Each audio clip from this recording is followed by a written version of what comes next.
नमस्कार। श्री गुरु चरण कमलेभ्यो नमः। आज हम धनतेरस के विषय में कुछ बताना चाहते हैं कि धनतेरस के दिन पूजन मुहूर्त और खरीदारी का शुभ मुहूर्त कब से कब करें, यह आप लोग के बीच में हम बताएंगे। तो देखिए, धनतेरस से लेकर के भैया दूज तक यह 5 दिन तक चलने वाला पर्व है लगातार। तो जो धनतेरस है, तो धनतेरस के दिन आप कितने बजे से कितने बजे तक खरीदारी करेंगे और कितने बजे धन्वंतरी जी का पूजन, भगवान कुबेर का पूजन, गणेश जी का पूजन इत्यादि, लक्ष्मी माता का पूजन धनतेरस के दिन भी होता है।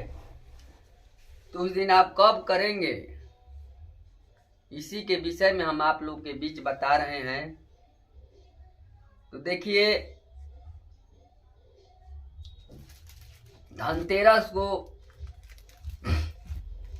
धनतेरस के दिन जो है वह खरीदारी का जो शुभ मुहूर्त है वह 12:02 से लेकर के 1:23 का जो है वह प्रति योग में खरीदारी आप कर सकते हैं। इसमें बहुत उत्तम फल की प्राप्ति होती है।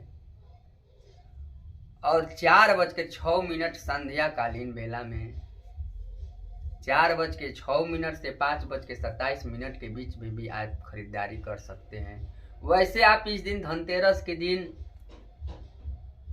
भर आप खरीदारी कर सकते हैं, लेकिन जो इसमें उत्तम मुहूर्त है वह 12:02 से लेकर के 1:23 तक है।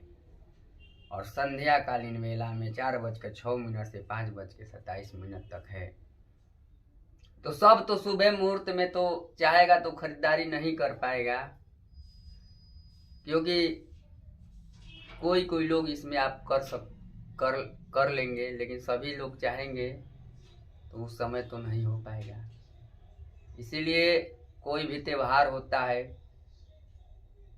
तो उसमें दिन भर का शुभ मुहूर्त होता है, उसी में एक उत्तम मुहूर्त आता है, उसी को लेकर चलते हैं।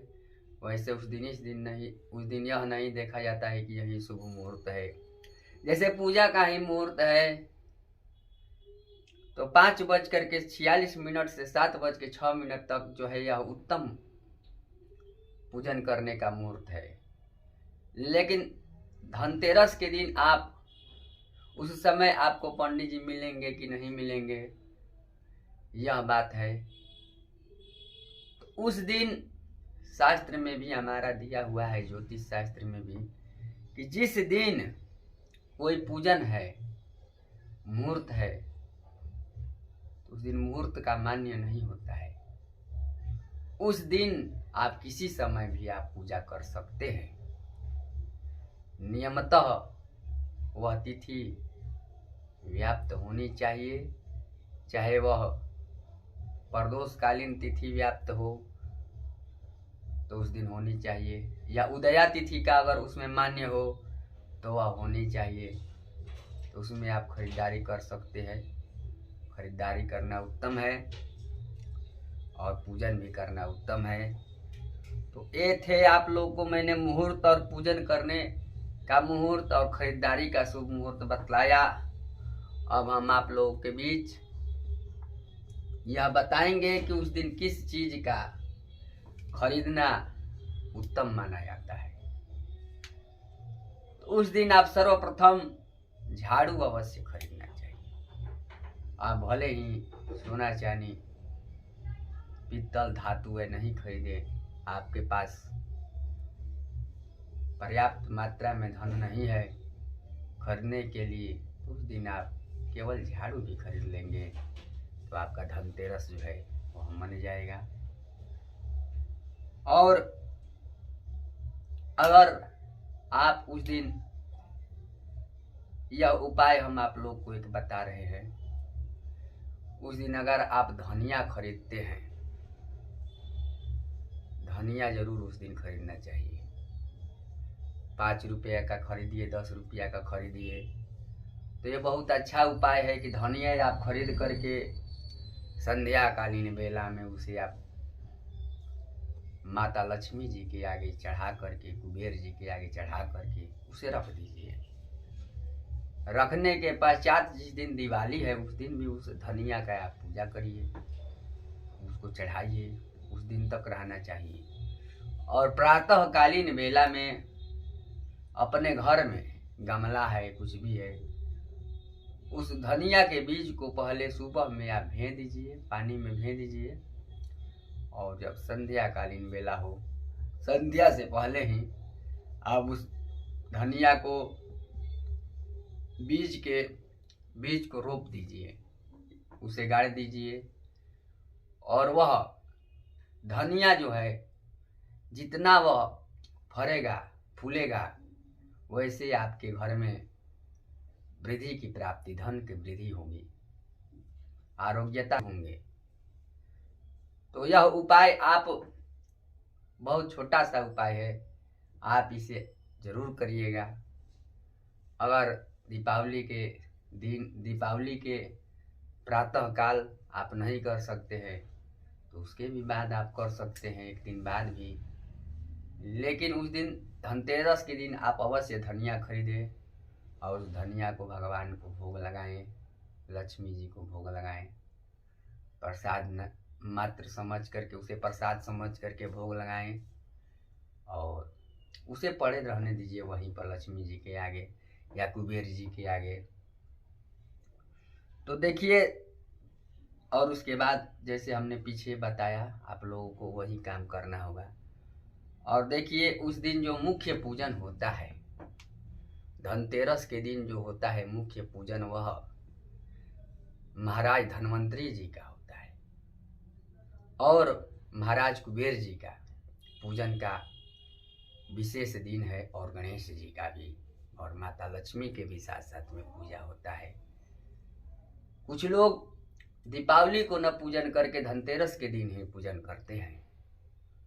तो देखिए, धनतेरस के दिन पूजा क्यों होता है धन्वंतरी जी का, इसका तो बहुत लंबा कथा है, वीडियो बहुत लंबा हो जाएगा, इसलिए आप लोग को हम, और कुबेर जी को क्यों पूजा होता है, तो इसको हम संक्षिप्त में आप लोगों को समझाना चाहेंगे और कथा को बतलाना चाहेंगे कि जब समुद्र का मंथन हुआ उस समय भगवान धन्वंतरी इसी त्रयोदशी तिथि को, इसी धनतेरस के दिन अमृत कलश ले करके और हाथ में हरड़, बहेरा और आंवला, आयुर्वेद के ग्रंथ और आयुर्वेद के ये 3 पौधे लेकर के उसमें से प्रकट हुए। और उस दिन धनतेरस था, इसीलिए उस दिन धन्वंतरी जी का विधि पूर्वक पूजन करना चाहिए। उनके पूजन करने से आरोग्यता मिलती है, जो रोगी है उसे आरोग्यता प्रदान होता है, वह बहुत जल्द अपनी बीमारी में सुधार पा जाता है, धन्वंतरी जी का उस दिन पूजा करता है तो। और भगवान कुबेर जी का उस दिन जयंती माना गया है, और भगवान कुबेर जी का भी उस दिन पूजन करना चाहिए। तो देखिए, भगवान कुबेर जी का और साथ में गणेश और लक्ष्मी जी का भी पूजन करना चाहिए। जो भगवान कुबेर जी हैं वही धन के मालिक हैं। तो जो लक्ष्मी जी हैं, तो लक्ष्मी जी का आप प्रार्थना करिएगा तो लक्ष्मी जी जो है वो आप लोग को धन देगी। तो कहाँ से देगी? कुबेर जी से बोलेगी कि आप धन दीजिए। एक बार क्या हुआ, कथा में एक वर्णन मैंने पढ़ा, उसमें लिखा था कि एक बार जो है वह कुबेर भगवान, लक्ष्मी जी बोलती कि आप इतना धन इनको दीजिए, इतना आपको देना है। वह उसमें वो कंजूसी करते थे, कृपणता करते थे।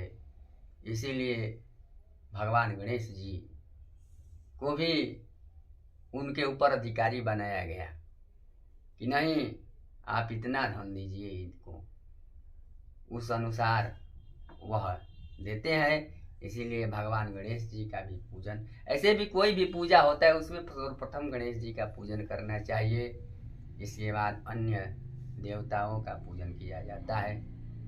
तो इसी के साथ हम अपने वीडियो का विराम करता हूँ। श्री गुरु चरण कमलेभ्यो नमः। जय श्री राम, हर हर महादेव, जय माता दी। आप